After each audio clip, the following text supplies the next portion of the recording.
রাতের দিকে আর ভোরের দিকে একটা শিশিরে ব্যাপার অনুভূত হচ্ছে, তবে জাকিয়ে শীত কবে পড়ছে? আলিপুর আবহাওয়া দপ্তর বলছে পশ্চিমী হাওয়ার দাপটে এখনই কিন্তু পশ্চিমবঙ্গের তাপমাত্রা এক ধাক্কায় অনেকটাই কমে গেছে।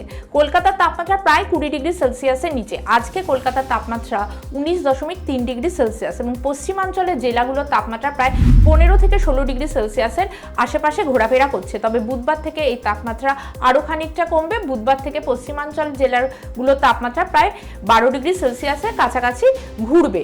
দক্ষিণ বাংলাদেশ এবং গাঙ্গেয় পশ্চিমবঙ্গের উপরে একটি ঘূর্ণাবর্ত রয়েছে এবং ঘূর্ণাবর্ত রয়েছে হরিয়ানার ওপরেও।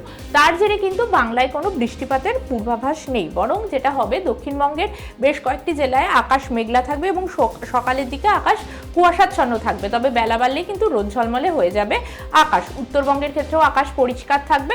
সকালের দিকে উপরের দিকের 5টি জেলা অর্থাৎ দার্জিলিং, কালিম্পং, আলিপুরদুয়ার, জলপাইগুড়ি, কোচবিহারের কিন্তু হালকা কুয়াশা থাকবে, পরে রোদ ঝলমলে থাকবে পাহাড়ের দিকের আকাশও। ফলে আপাতত ভারী বৃষ্টিপাতের কোনো পূর্বাভাস নেই।